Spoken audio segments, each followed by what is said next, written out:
What's up, everyone? Garage 79R. Don't mind the hair. I got a little bit of Cameron Diaz action going on last couple days. Uh, Been extremely busy. Just got done a really major build in the shop for my buddy's car. He has a K24 swapped S2000. It's just a track autocross dedicated car. It doesn't really see any street time. It's just a race car. That took the last month or so. Actually, I think I've got about 5 weeks into that car. Um, so unfortunately, that was only supposed to be like a small job, fit the turbo, make an exhaust, adjust what I need to. End up, it was already previously turbocharged with like a log manifold and whatnot. And he kind of built it in his garage, and he's like, well, this year I want to step it up.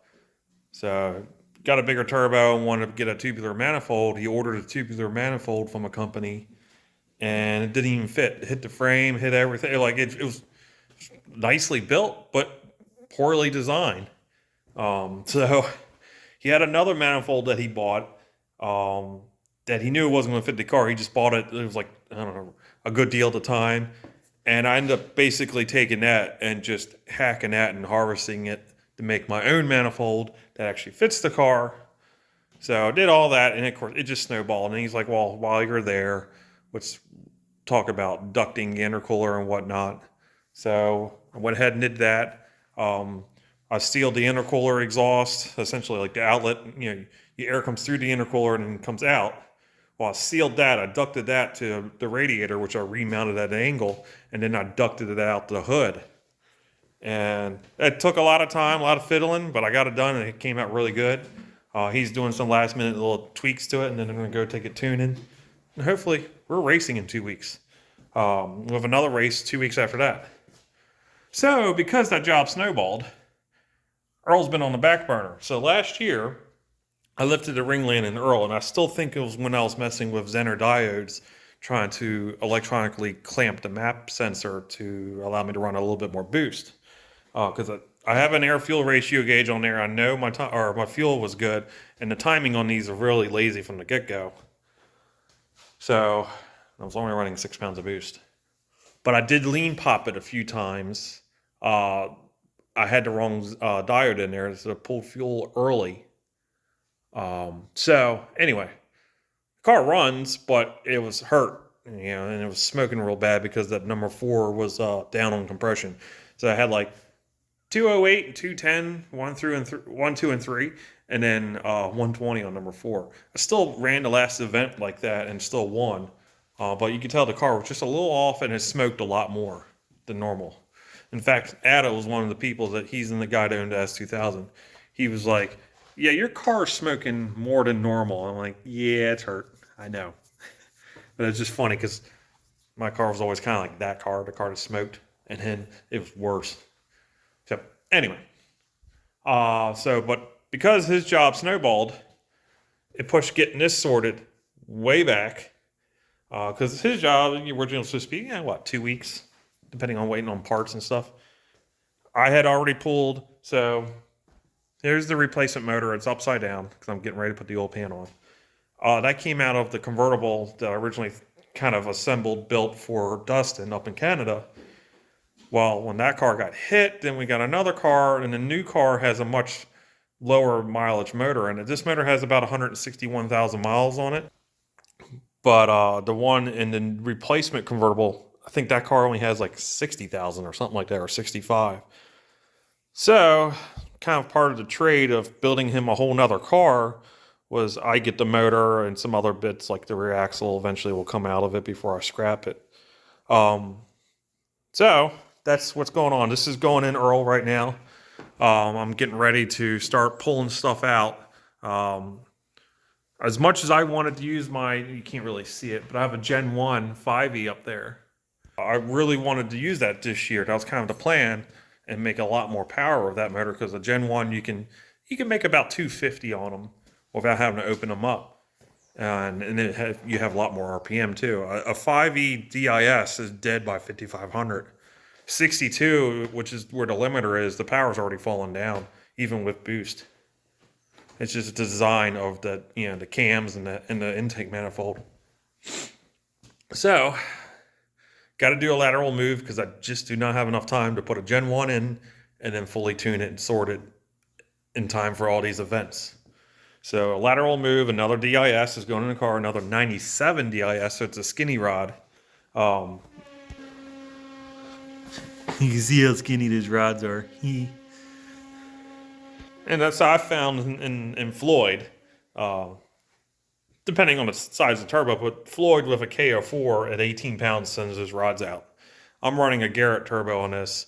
It's a little bit smaller, a little bit more responsive, so it's going to build torque sooner.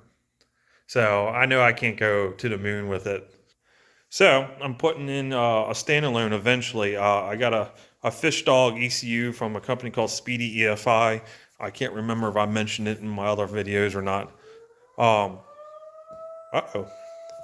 And so I originally got that with the plan of putting the Gen 1 in. I got a full 8-foot harness, so I can make my own harness. Well, again, time frame, realistically, I won't be able to, do any of it and do a standalone and get it sorted in a week, essentially. So I bought a short harness, a 2-foot harness, and a Denso header pin thing.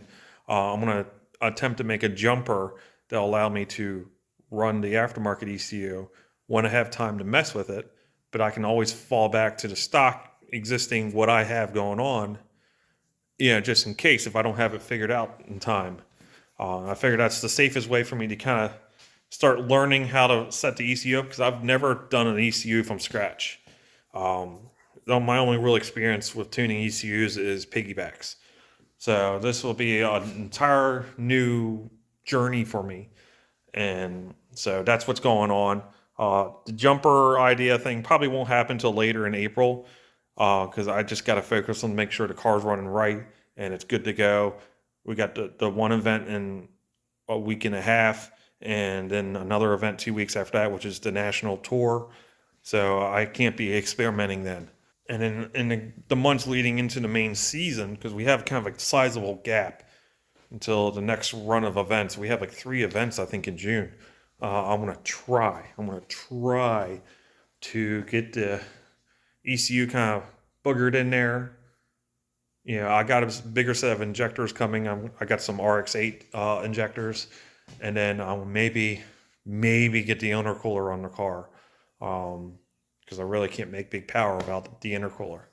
But if I could get it at least running really good at 6 pounds of boost, I think I'll be all right, unless somebody brings or builds some ringer monster thing. But I think I'll be all right. I was first place last year. I don't know what's in stock for me this year. I mean, people could have took notes and go, oh, if I build this monster, that should wipe him off the planet. And it's entirely possible. The rule set is so loose, you can really build a really proper monster with these rules. So I'm trying to still have like a nice street car with AC. I refuse to take the AC out. So that's what's going on. And one of the things I did, I made me a custom oil pan. It looks crappy because it is crappy. I made it out of scrap stuff that's just laying around. However, I have dropped this thing. I have trapdoors in there. And that's why there's that beam on the bottom, that reinforcement to keep the floor where it's at, so the floor doesn't pop up and trap the doors. So I hope to eventually maybe start making a pan to sell for the 5Es, because that's just a Rock Auto oil pan. I can get them all day, every day. They're about $35-$40. The baffles are cheap, so if I can come up with a plan, make a new sump that welds on with the baffles, and then I could just sell to you, with the option of an oil drain for the turbo. I'm thinking about doing that. Mine is crappy looking, but again, I kind of wasn't planning on doing it right now, so I didn't really plan for it. I had the baffles, but I was like, you know what? I'm not doing the oil pan when it's in the car. So just do it now. I can clean everything up, seal it really well. The motor, I put new seals in it, new timing belt, new water pump. Painted the valve cover, my classic blue. I'll call it my classic blue. That's when I want something a little fancy. I use one specific color of blue. But on this one, I used a matte clear on top of it just to change it up. And it softens the metallic in it a little bit, and it kind of gives it like a, I don't know, like a metal finish. I don't know. It looks really cool. I really like it. You can't really see the valve cover when everything's in place. It's, covered up. But anyway, I just did it just for a little extra touch. Normally, this car has a black valve cover. So, and I'm also thinking about changing up my downpipe. So I had this configured because when I built it last year, I made it so it's still hooked up to the stock exhaust. So it's 2 1/4 for the main discharge, it goes down to a 2-inch, and it actually goes down even smaller. The actual outlet is about 1 3/4, and that's to fit the stock donut because I just didn't have the time to build a full new exhaust. And because of that, I did the divorced wastegate to kind of open up the area to allow it to breathe. If I was pumping all that through just, the exhaust and the wastegate through that, it wouldn't make any real power.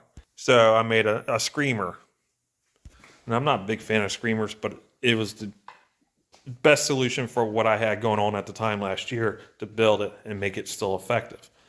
So I think, I haven't committed to it yet, other than I unwrapped it. I think I'm going to make a new front pipe to allow that to all breathe inside one pipe because I don't like the from a screamer pipe.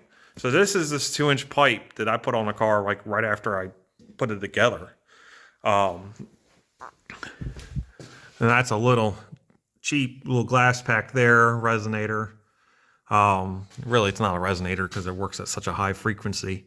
But anyway, and then I got some 2.5-inch stainless tubing that was handed to me.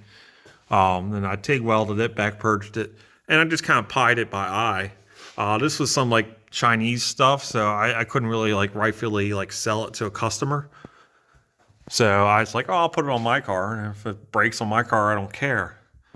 So it's all 304 stainless from right after that little glass pack till there. And then this is a modified Dynamax Super Turbo muffler.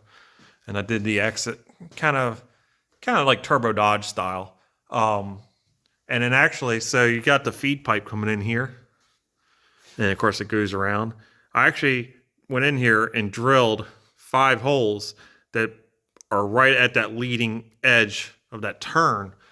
So a little bit, and I'll sprinkle the picture in, so a little bit can kind of just go straight through. These mufflers these mufflers work really well for the given size and airflow. And I'll say I don't ever really think I want to make more than 250 horsepower, and that's about where that muffler's capacity is. So we're fine, and it's quiet. The car is only droning on a highway because of the motor mount. Because I have a PowerFlex motor mount in there. So you get the hum from that. This car is kind of noisy on the highway. But the exhaust is quiet, and I don't like a loud exhaust, especially on my fast cars. It's funny. My fast cars are quieter, and my slower cars are louder. It's just how it is. So once all that's sorted, I also got to address the rust. That's gotten worse. But that's what's going on. So I know I've been kind of slacking on videos. I'm always slacking on videos because I always got a million things going on. But progress is being made. And Earl gets to live another season in XSB, which is the class I run in. And hopefully we'll kick some ass. Don't have any major issues. See you guys on the next one.